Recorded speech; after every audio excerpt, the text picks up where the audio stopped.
l'objectif de cette introduction à la coopération au développement est au fond de montrer son rôle dans les relations internationales. Quand on considère l'histoire de la coopération au développement, donc qui a démarré après la Deuxième Guerre mondiale, on se rend compte qu'elle a toujours été liée à des objectifs de politique extérieure de la part des pays donateurs, et que depuis, au fond, elle a été constamment influencée par les grands changements dans les relations internationales, la décolonisation, la guerre froide, les crises économiques des années 70, la fin de la guerre froide et la remontée des questions de sécurité sur l'agenda international à partir du début du XXIe siècle. Et en fait, la coopération au développement est toujours, au fond, prise dans cette tension qu'il y a entre les objectifs déclarés, donc de promouvoir le développement économique et social dans les pays en développement, de lutter contre la pauvreté, et en même temps les objectifs de politique étrangère des pays qui la financent. Donc cette tension, elle est perpétuelle entre les deux. Ce qui est intéressant dans la situation actuelle,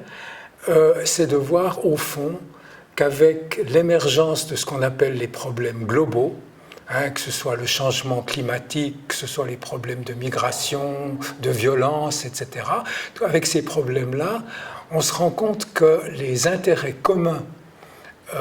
des pays qui fournissent de l'aide et les pays qui reçoivent de l'aide, la surface de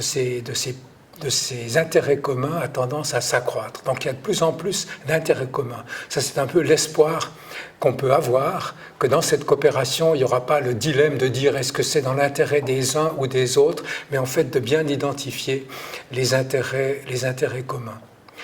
Deuxième élément qui est très important dans la situation actuelle, c'est de voir qu'avec les changements qu'il y a dans les pays du Sud, ce qu'on appelle, on parle maintenant plus volontiers en anglais de Global South que de pays en développement, on se rend compte qu'il y a une grande hétérogénéité dans ces pays et que nombre d'entre eux commencent à avoir plus de poids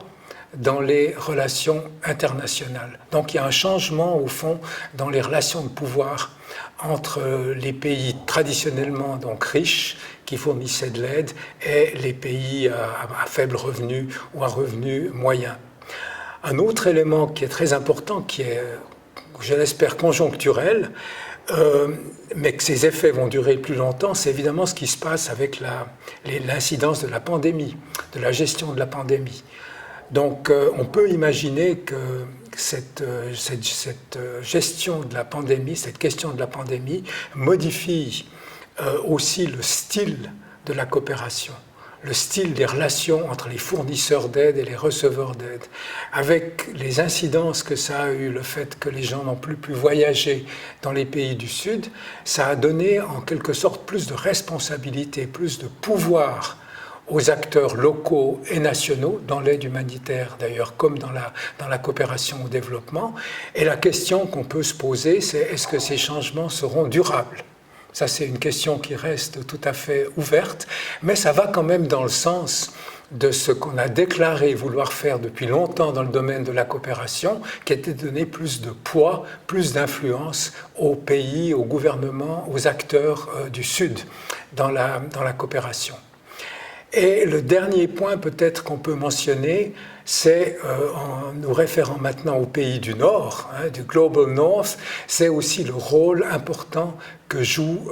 la société civile et que jouent les organisations, les ONG qui représentent cette société civile. Et quand on regarde l'histoire de la coopération et de l'action humanitaire, on voit que ce sont ces organisations qui ont souvent servi d'aiguillons, qui ont réussi à mettre à l'agenda et au fond à pousser les États à intervenir plus en faveur des populations les plus vulnérables. Donc je crois que le rôle que jouent ces ONG, aussi en matière, pas seulement ce qu'elles font sur le terrain, mais aussi par leurs activités d'information, de sensibilisation de la population, sont extrêmement importants. Donc voilà un peu, disons, quels sont les aspects que je souhaite mettre en lumière.